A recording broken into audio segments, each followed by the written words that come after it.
Now to that scandal that brought down a Christian TV empire. 30 years later, 2020 has a special look at the televangelists Jim and Tammy Faye Bakker. We do forgive you.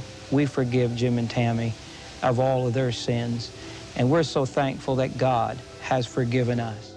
Millions welcomed Jim and Tammy Faye Bakker into their homes. They laughed with them, prayed with them, trusted them.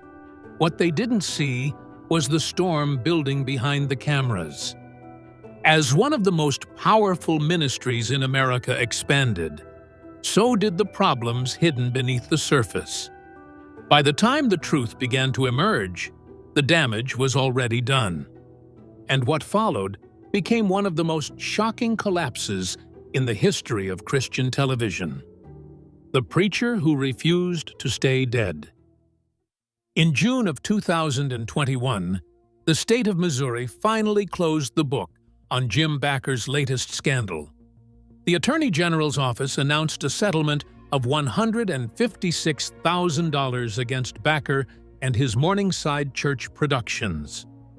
He had gone on television and told his audience that a product called Silver Solution could eliminate the coronavirus.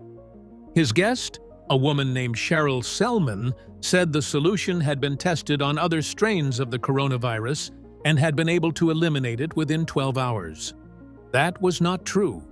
There was no scientific evidence behind any of it. The FDA and the FTC both sent warning letters. New York Attorney General Letitia James sent a cease and desist order. And Missouri Attorney General Eric Schmidt filed a full lawsuit. Think about this for a second. This is a man who has already gone to federal prison for fraud. A man convicted on 24 counts. A man whose name became a punchline for an entire generation. And here he was, decades later, doing the exact same thing on camera, selling something that did not work to people who trusted him with their faith.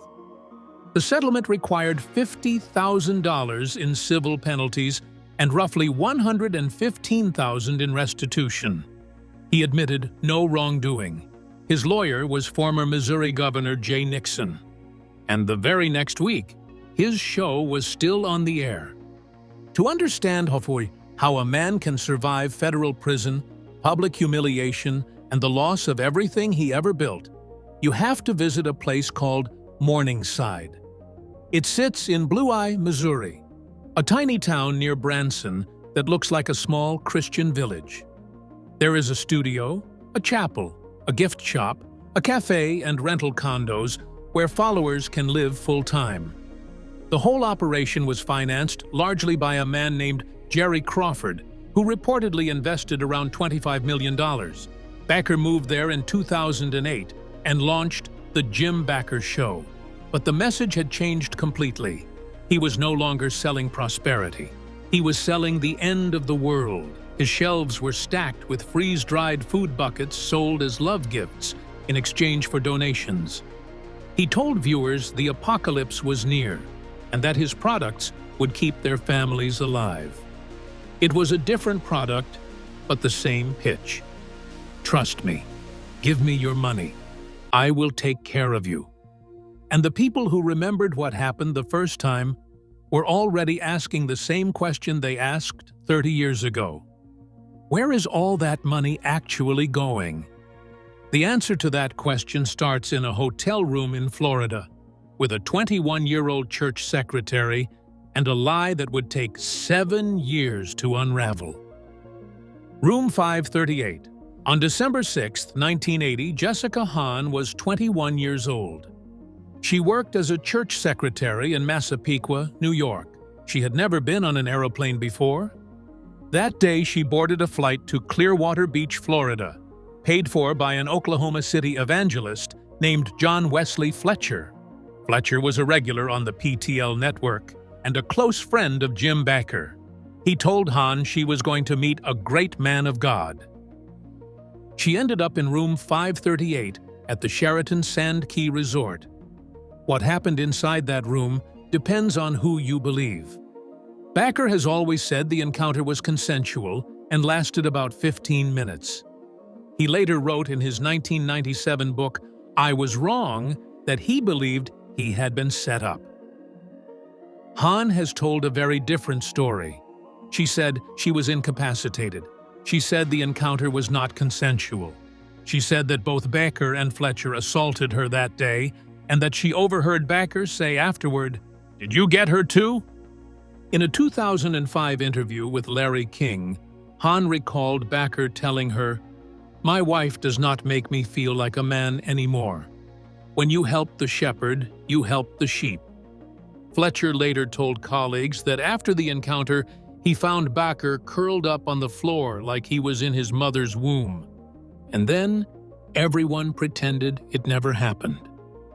For nearly 5 years, the secret stayed buried. But in late 1984, Hahn's representative, a man named Paul Roper, drafted a lawsuit. PTL panicked.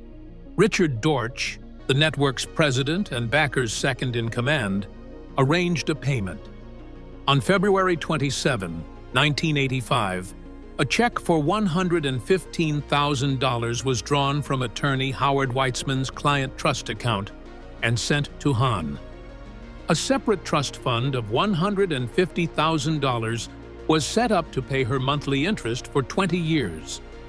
The total payout is reported anywhere from $265,000 to $279,000, depending on the source. To hide the money, Dortch funneled it through the construction invoices of a man named Roe Messner, the contractor who had built most of Heritage USA.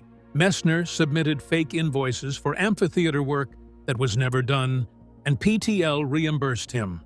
The cover-up held for 2 more years. It held through telethons and prayer rallies and millions of dollars in donations. It held until a reporter named Charles Shepard at the Charlotte Observer followed the money and found the truth. On March 19, 1987, Jim Bakker resigned from PTL. But the money he used to silence Jessica Hahn was only a fraction of what had gone missing. $1,000 and a lie. The real crime was never about Jessica Hahn. The real crime was about a piece of paper that PTL called a lifetime partnership. For a donation of $1,000, a person could become a lifetime partner of Heritage USA. The deal was simple.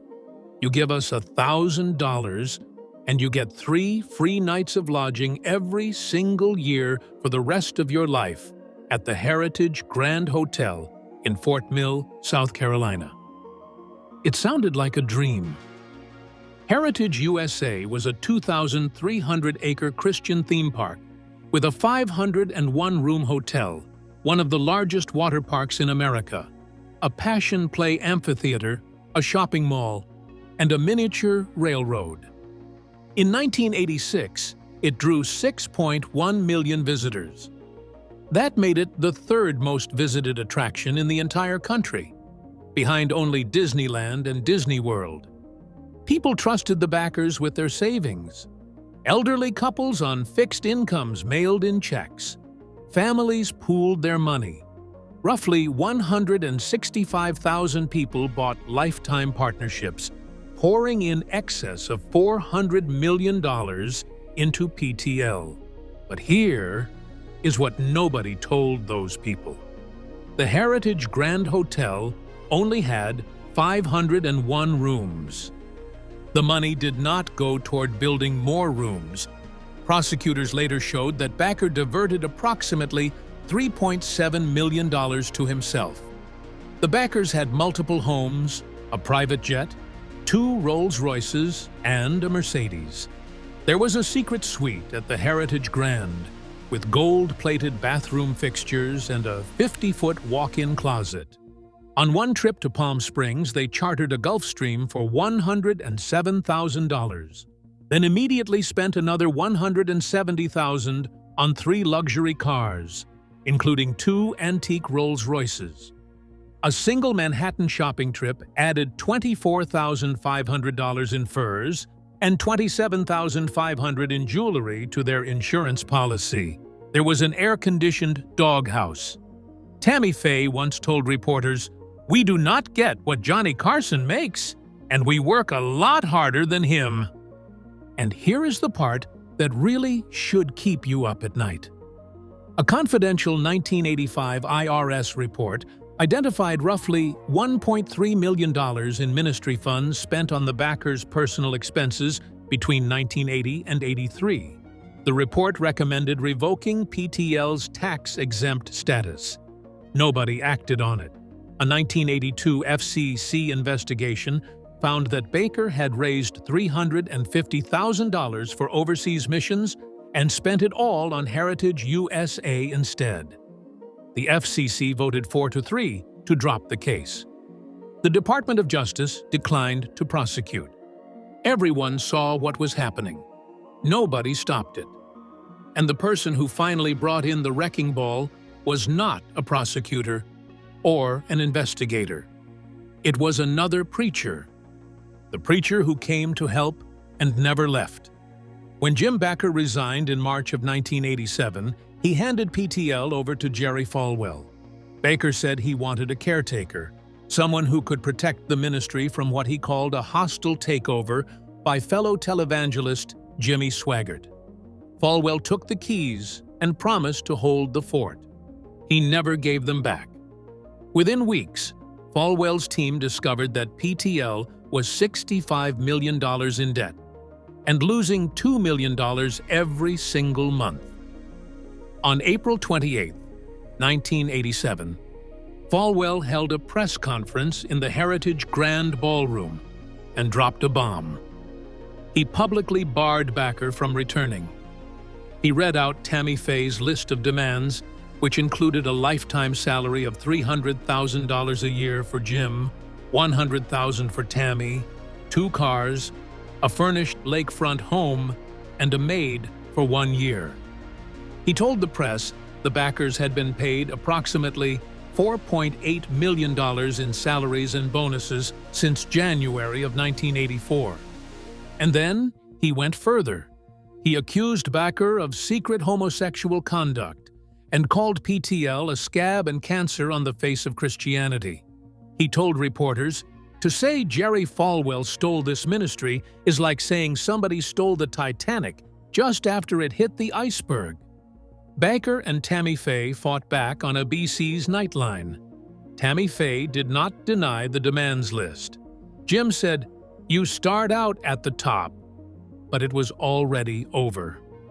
The Assemblies of God had defrocked Bakker on May 6, 1987, citing conduct unbecoming a minister. Falwell and his board resigned in October. PTL filed for Chapter 11 bankruptcy, and critics, including Richard Dorich himself, later accused Falwell of having his own plan all along. Dorch said in his 1991 book, Integrity, that Falwell was only after the cable network. The empire was dead, but the courts had not yet had their say, and what happened inside that Charlotte courtroom would become one of the most dramatic moments in American legal history. Jim Bakker was indicted in December of 1988 on 8 counts of mail fraud, 15 counts of wire fraud, and 1 count of conspiracy. The trial began in late August of 1989 in Charlotte, before federal judge Robert Potter, a man the legal community had already nicknamed Maximum Bob. It lasted 5 weeks, and it nearly fell apart in the middle. Bakker broke down completely during the proceedings.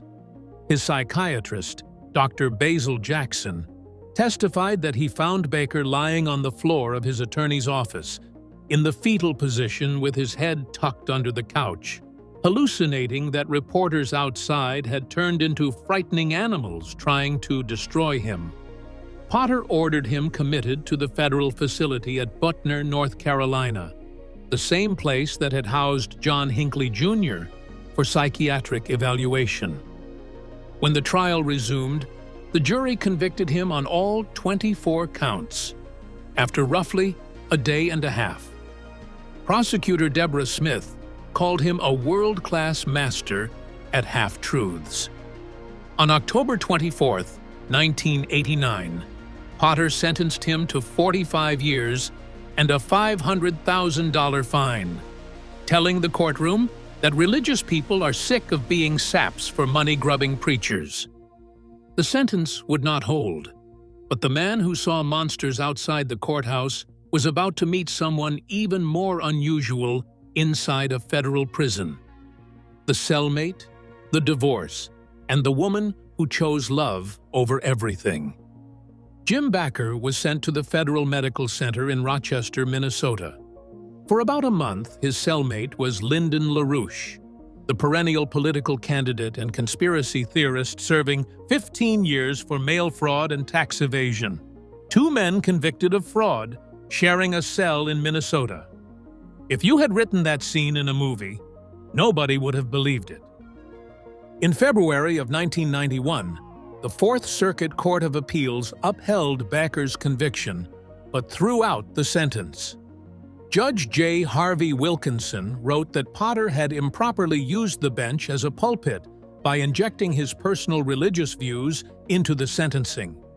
Harvard law professor Alan Dershowitz, who handled the appeal, called it a gigantic victory. Bakker was resentenced to 18 years in August of 1991, which was reduced to 8 years in 1992. He was paroled in 1994 after serving nearly 5 years. While Jim sat in prison, Tammy Faye fell apart and put herself back together. She had already undergone treatment for prescription medication dependency at the Betty Ford Center in 1987.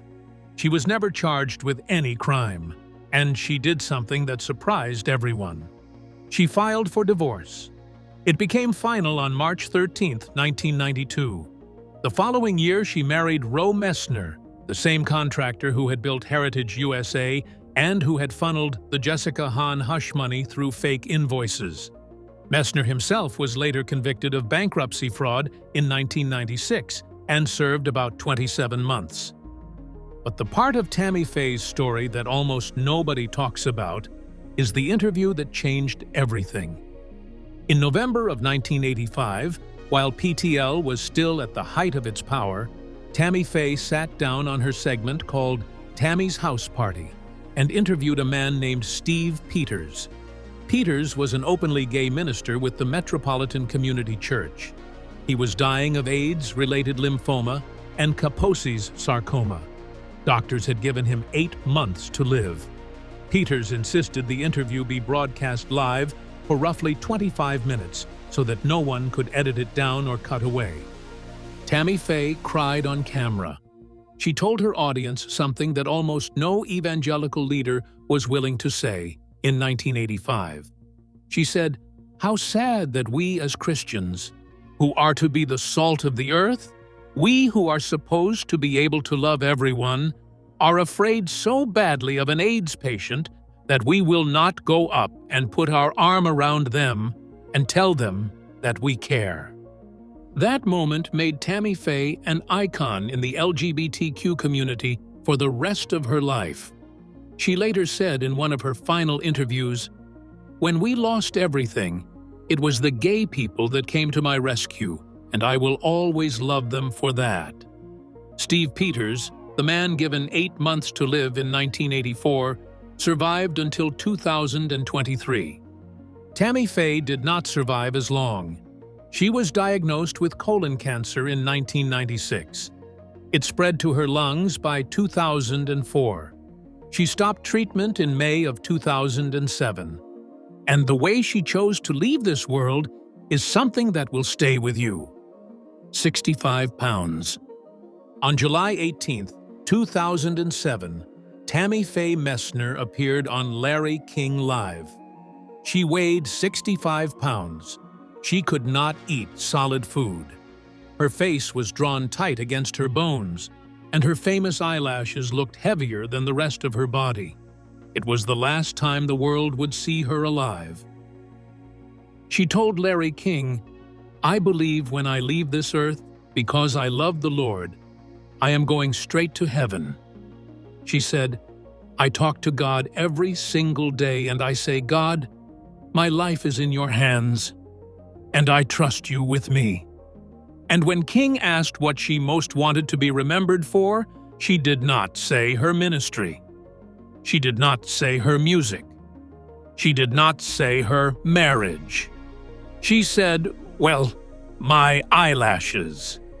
She died the very next day, July 20th, 2007. She was 65 years old. She was cremated and interred near the Kansas and Oklahoma state line. Her son, Jay Bakker, became a pastor who built a church called Revolution, specifically designed for people who had been rejected by traditional congregations.